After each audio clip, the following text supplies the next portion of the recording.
All right. So, hi, we're going to start talking today about music and the power of it. And I want to introduce this little clip.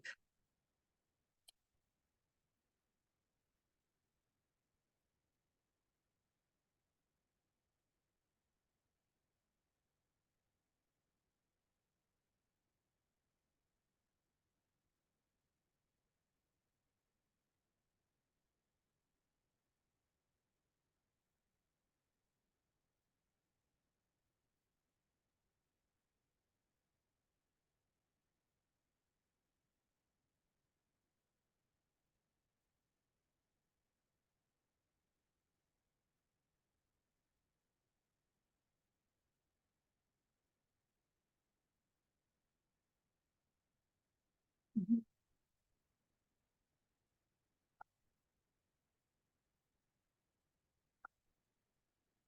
Let's start with a little clip.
All right. So,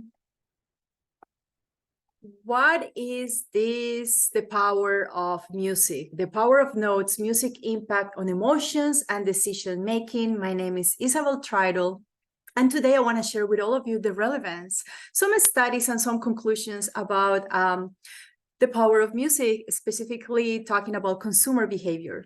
So then first I want to start talking about how nowadays things are way more complex because consumers, they have everything on their fingertips. They actually have access to so many information and so many options out there.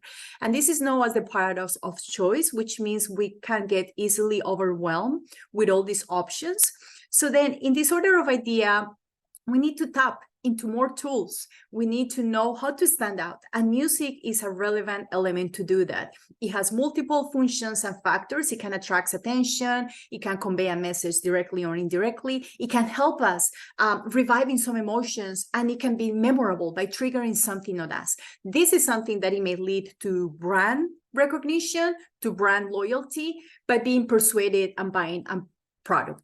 So then in this order of ideas, music had differences across countries. That's also something that we need to keep in mind. So it's different in the country that we are targeting. We need to understand how music plays an important role, and this is being studied already, and also the age. Those are two factors that we need to consider. That is something that is not across cultures. It's something that it starts making the differences. So music is going to help us trying to form an emotional connection. And then since we have so many competitors out there, it's better to use more tools in order to make our product, our service more comprehensive.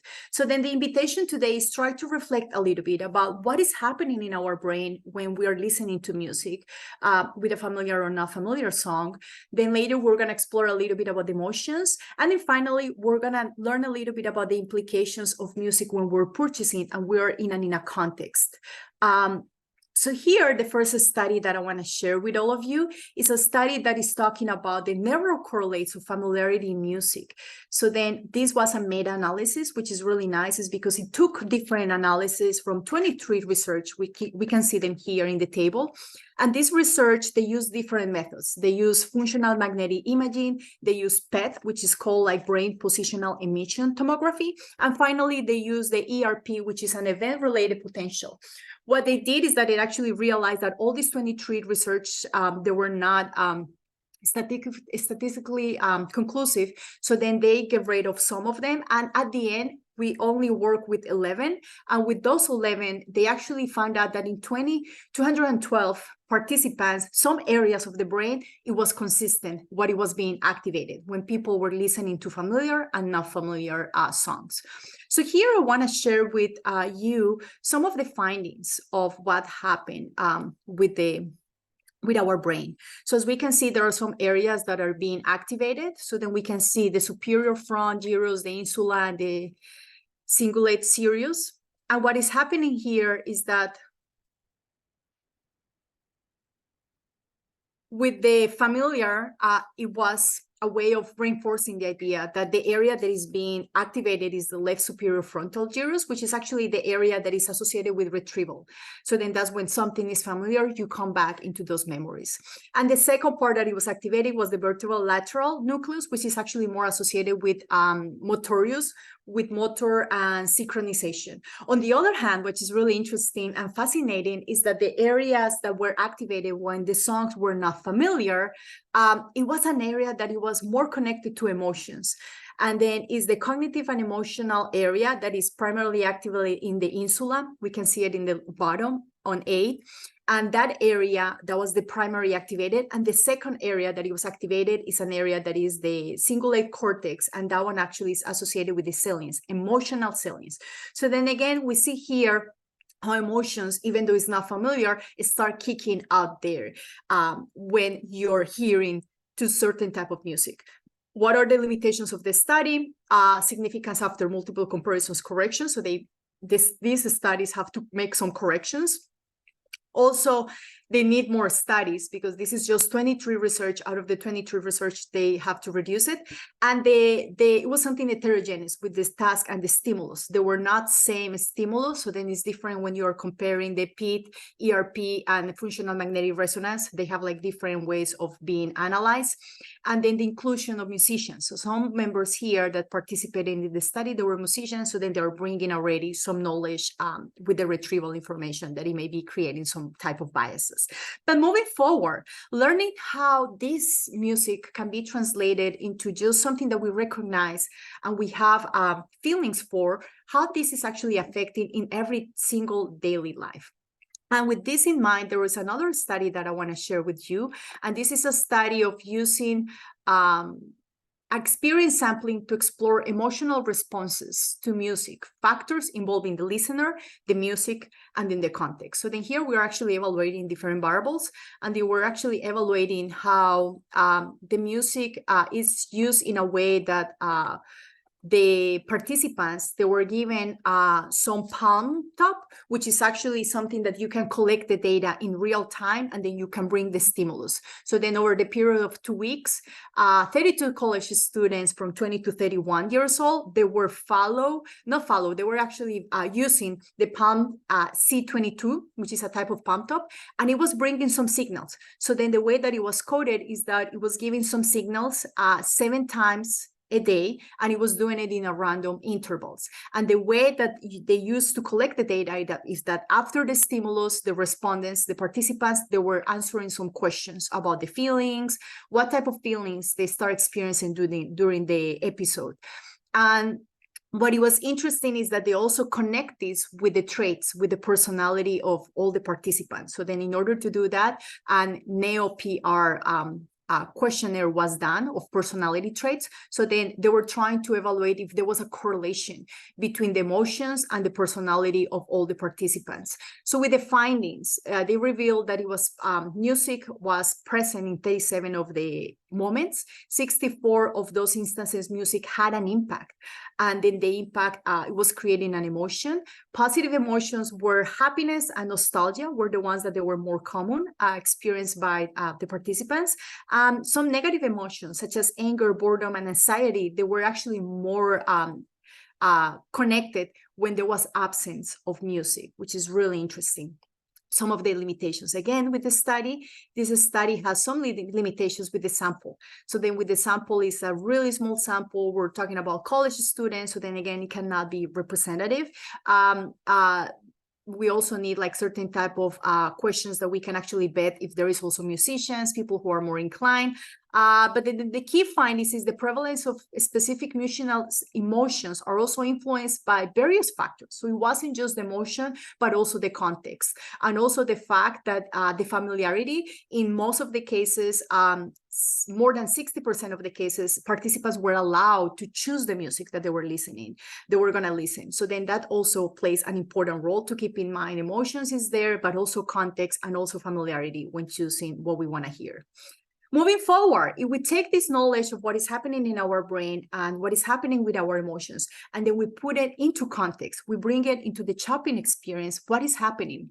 So there was a study that they analyzed what it was happening with consumers when they were exposed to two different types of music, French music and German music, and what was the type of reactions that they will have if they will be more prone to buy this type of products, French wine or German wine. So then the wines were located in specific areas, alleys, so then it was accessible. They actually locate different type of flags, they move things around to reduce the biases. And what it was really interesting is that after the purchase, the respondents have access to a questionnaire. And then one of the questions was if they were familiar that the music was playing when they bought the wine, and they were not aware of it. What is really interesting is that, of course, yes, there was an influence. By the time that music was being played, they were prone to buy the type of product that it was associated with the music. French wine was connected with French music, and German music was associated with German wine. We still can see that the difference is not that high, which is really interesting. Still, French wine has a high level of fans out there, and it's also because of it evokes all the emotions that evokes about being already like a really high quality product. So then still it's interesting to understand how there is a relationship with consumer behaviors and the implications of music when we're playing it in a context. So another study that I want to share with you is how they move forward, again, trying to understand what is happening with consumers when we play music. So then this study was done in Stockholm, and they were in three different supermarkets with 150,000 customers. And there was a 3-week period of analyze to see what it was the implications of music. So they wanted to play music, playing different type of popular songs, elevator music, and some music in the background. And they wanted to see if music had an impact in individuals when they were purchasing. However, they did encounter that there was an interesting pattern during weekdays, different than weekends. And what it happens is that when people are tired, which is weekdays, if you play music, it's going to have an effect that is going to make them relax, and they're going to stay longer in the supermarket, and they're going to buy more. So then from Monday to Thursday, there was an increase in spending from $22. So we passed from $14, $15 to $23 because people were lingering around. They were more chill, they were more relaxed, and they were able to spend more during weekdays. But during weekends, there was no difference. This is something connected to something similar to a study that Millmans did in 1980s. And then he analyzed it was the beat, like how fast or slow is the music that you're playing is going to have an implication with your consumer and the way that they behave and the way that they purchase. And in his finding, with slow music, people used to stay longer, and they were more chill, and they were able to browse more things and buy more. And this was kind of like a really interesting implication about how music has this impact and positive connection when you are consuming and you're actually in a context that is making you more relaxed. So in conclusion, music proves to be a potent instrument in marketing. This is actually something that we all love in different arenas. I started with the video of the horror movie, how it creates a different ambiance, it creates a different vibe, and that's exactly what is happening in marketing. This is also something important that we need to understand, that is going to influence the mood in a way. It's going to create an atmosphere and enhance the consumer experience, influencing the purchases behaviors, and in the end, creating brand identity. More research, of course, it needs to be done, but this is a great opportunity to companies to understand and leverage the power of notes, the power of music, and then trying to understand how we can actually adapt, especially for PepsiCo and Latam, how actually they can adapt to their own culture, how music can be embraced and being connected to the consumer purchasing experience. Thank you so much.